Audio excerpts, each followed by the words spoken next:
On October 17, 2025, Buckingham Palace made a historic announcement. Prince Andrew would relinquish all of his royal titles, a move that sent shockwaves through the United Kingdom and beyond. This decision marks the dramatic conclusion of a long public downfall that had played out in headlines and on television screens for years. The Duke of York, Earl of Inverness, and Baron of Killyleagh, titles that once defined his place in the royal family and British society, were now stripped away, gone for good. This was not a temporary retreat or a quiet stepping back from public life. It was a permanent, formal severing of his connection to the monarchy, a rare and significant act in royal history. The timing of the announcement was no coincidence. It came just days before the highly anticipated release of Virginia Giuffre's memoir, a book that threatened to reignite public outrage and bring renewed scrutiny to the royal family's handling of the scandal. The royal family, now under the leadership of King Charles III, acted decisively to protect the institution from another wave of damaging headlines and to demonstrate a commitment to accountability.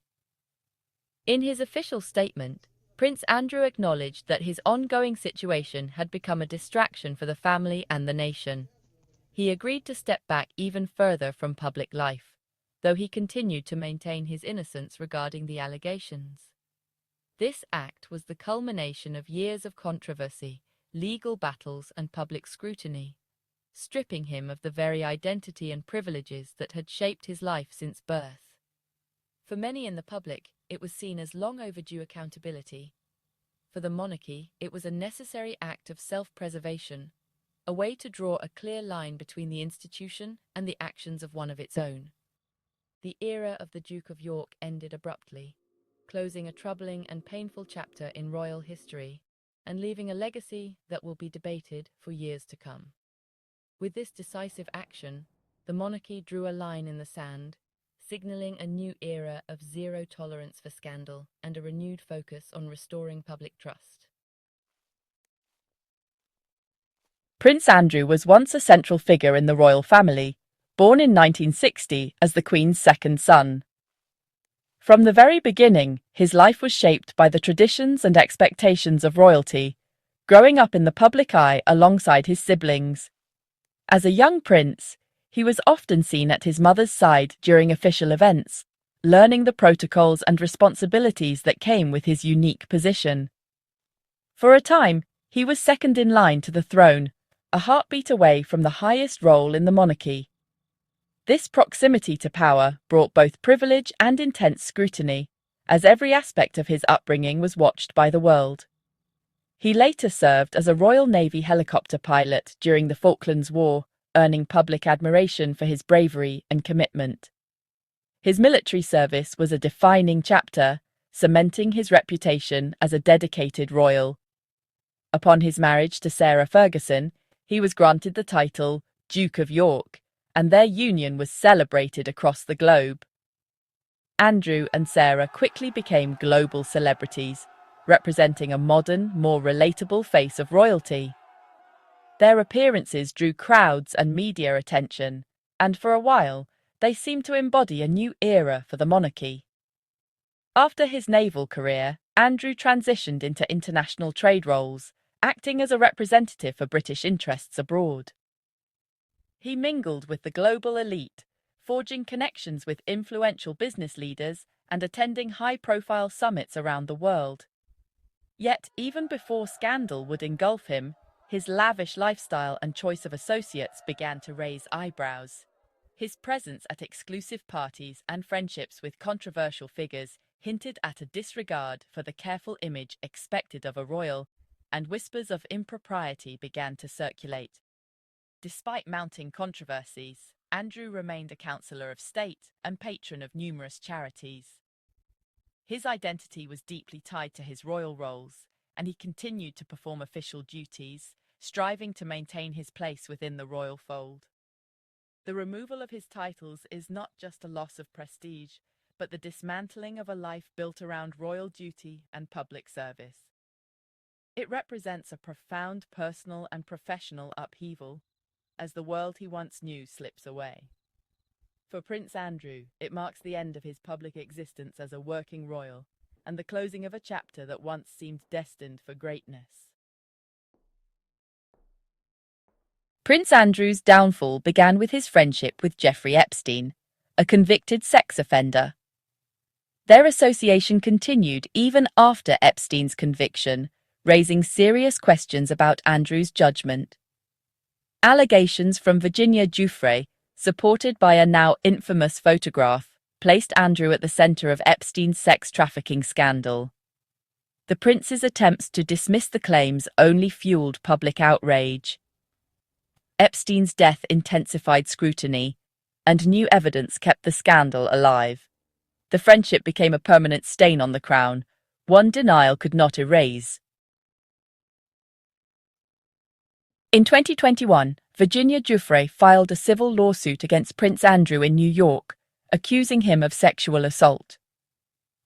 Andrew's legal team tried to dismiss the case, but a judge allowed it to proceed, threatening a public trial.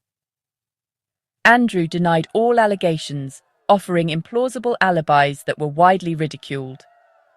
The prospect of a royal testifying in court was a nightmare for the monarchy. Under immense pressure, Andrew settled out of court for a substantial sum, with no admission of guilt. For Giuffre, it was vindication. For Andrew, a costly escape. The monarchy avoided a public spectacle, but the damage was done. The decision for Andrew to relinquish his titles was driven by King Charles III, and Prince William determined to protect the monarchy's future. With Queen Elizabeth gone, Charles took a harder line, prioritizing the institution over family ties.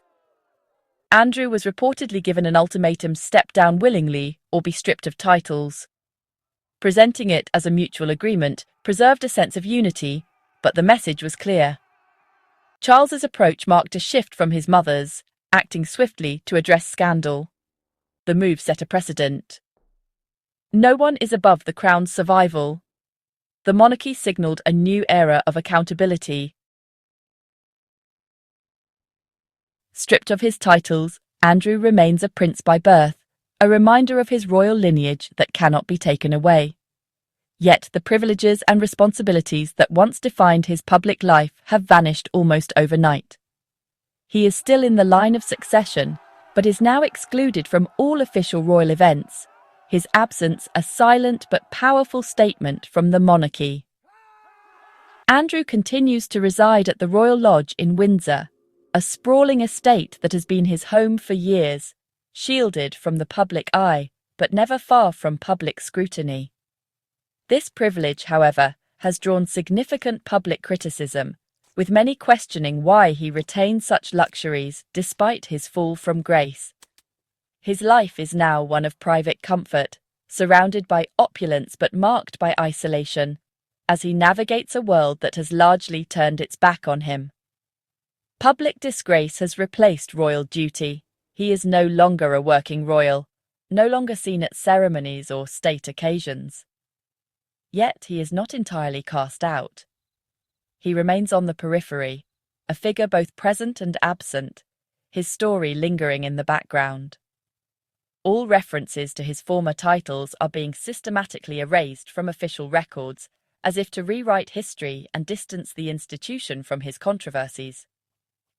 His charitable and military roles are gone, leaving behind only memories of his former status and the work he once did.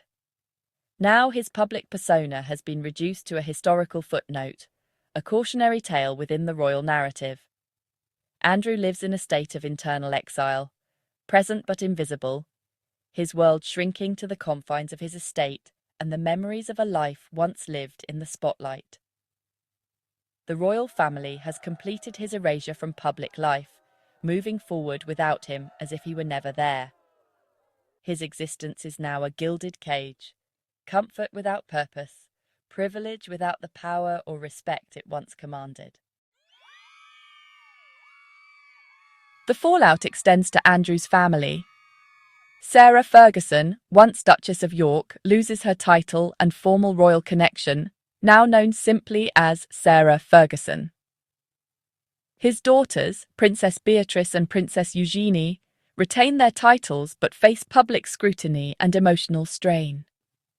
The scandal has fractured the York family's place within the monarchy, pushing them to the periphery. The princesses must balance loyalty to their father with duty to the crown. Sympathy for them is widespread as they navigate the consequences of their father's actions. The family, once united at royal events, is now visibly broken. The Yorks are left as a cautionary tale within the royal institution. The announcement was met with relief by survivors of Epstein's abuse and the family of Virginia Giuffre, who saw it as long overdue vindication.